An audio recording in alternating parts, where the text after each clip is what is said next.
Hey everyone, my name is Wedge and welcome back to Command Zone. We decided that to mix things up in our Commander series, every now and then we'll do a deck tech for a random general. Each video will come with a deck list that you can look up on tappedout.net under the account of Mana Source member DaveMart. The deck list will be based around one of the commander's abilities, and we may throw in additional sub-themes. If you decide that a commander we feature is one that you want to play, feel free to reference our deck list or create your own spin on it. Our deck list will attempt to be competitive, but also include some fun cards you wouldn't likely see.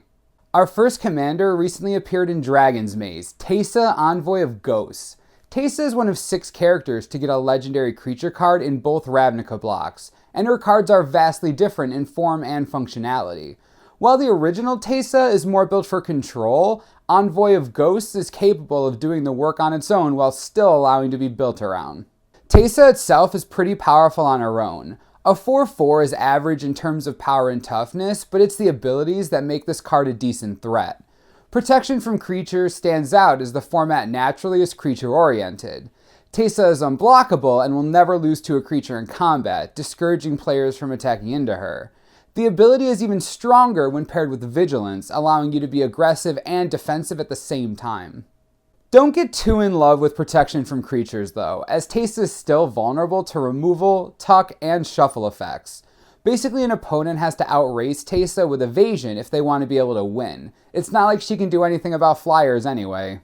Just kidding, Teysa's last ability makes things interesting, as it destroys any creature that deals you combat damage and puts a 1/1 flying spirit token into play. Racing Teysa just got much more difficult when she has a built-in no mercy and creates blockers too. Your opponent will be in a pretty bad spot once she hits the table, forcing them to likely have to kill you in one shot. Teysa does have drawbacks though, as any general would. She costs 7 mana, which is pretty expensive for a commander. You have to be able to survive until she gets out and protect her as well. Don't expect to play aggro with this card. You will likely be forced to play a slower controlling deck focused on developing a strong board state around Teysa. The body is a little small for its cost, and Teysa does take 6 turns to kill someone with commander damage on her own. The fact that she's basically unblockable could make her an interesting Voltron option, but you generally need more out of your commander at 7 mana. Compare to Karthus or Gisela, who are both at 7 mana, but much more capable of taking out a single player. Another concern is that Teysa will put you in a situation where the table may gang up on you and kill you in one shot. If you can't outrace Teysa, you have to kill its controller instantly, which isn't difficult to do in Commander. You want to be able to control the board and protect yourself from alpha strikes with that in mind. We decided to focus our Teysa deck around her last ability and built a control deck that punishes your opponents for attacking you. Sometimes we even try to make them attack us anyway. Included in the deck are ways to take advantage of the tokens created by Teysa and the creatures she kills. Our mana base is pretty standard for a 2-color deck. We have 9 lands that produce either color, including both duals, Fetid Heath and the new Temple of Silence. Urborg Tomb of Yawgmoth guarantees that we'll have access to black, while Bojuka Bog hits troublesome graveyards, and Volrath Stronghold provides our own form of recursion. 2-color mana bases are easy to make, as there are enough lands or artifacts that produce 2 colors no matter what your budget is. Getting to 7 mana is crucial, which is why we included Mana Vault, Sol Ring, and Thran Dynamo in our deck.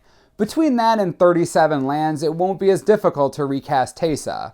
Black Market is a card that will allow for some insane plays if it can stay on the table. It's very easy to get 10 plus counters on this card without trying. The challenge is to keep it in play.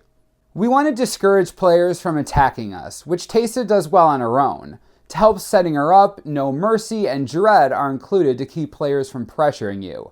Damnation and Wrath of God are necessary sweepers, and you have access to Swords to Plowshares and Path of Exile to pick off early threats.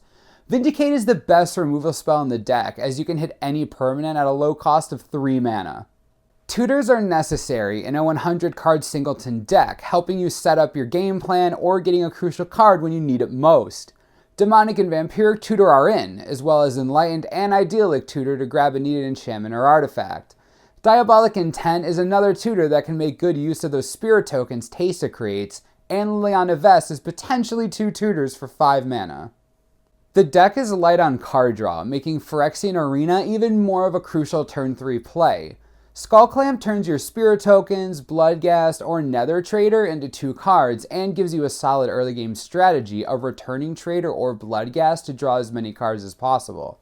The deck sacrifices draw for more tutor effects, as you'll likely want to get one particular card in any given time. We can capitalize on Teysa's No Mercy effect in 3 ways. Reanimate the creatures destroyed by her, play cards with effects when creatures die, or sacrifice the Spirit Tokens for bigger effects. Debtor's Knell is an expensive but powerful card that lets you take a creature from a graveyard on your upkeep. Limb Duel the Necromancer and Grave Betrayal both allow you to put opponents' creatures back into play when they die, which is more than enough to win a game. Leona Vess's ultimate puts all creatures in graveyards into play under your control. Mimic Vat is potentially the strongest of all, as it is the cheapest to cast and allows you to make multiple copies of whatever you imprint. Massacre Worm is a pseudo-sweeper that damages opponents when their creatures die, an ability it shares with Falconwrath Noble and Blood Artist. The Artist and Noble don't look strong, but over the course of the game, the life gain and extra damage is crucial. Butcher of Malakir and Grave Pact are very strong in this type of deck, and with enough creatures, a sacrifice outlet can equal a Wrath effect. Ogre Slumlord and the original Teysa Orzhov Scion are in there to generate more creatures to protect with and eventually sacrifice. The deck is full of sacrifice effects to maximize those Spirit Tokens or stolen creatures. Sadistic Hypnotist can easily discard opponents' hands, and Necrotic Sliver is an expensive yet potentially repeatable Vindicate.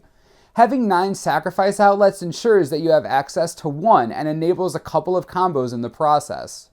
We included a fun sub-theme in the deck, punishing players for attacking us. Blood Reckoning and Hissing Miasma aren't very strong or conventional, but fit the theme while providing some damage in the process.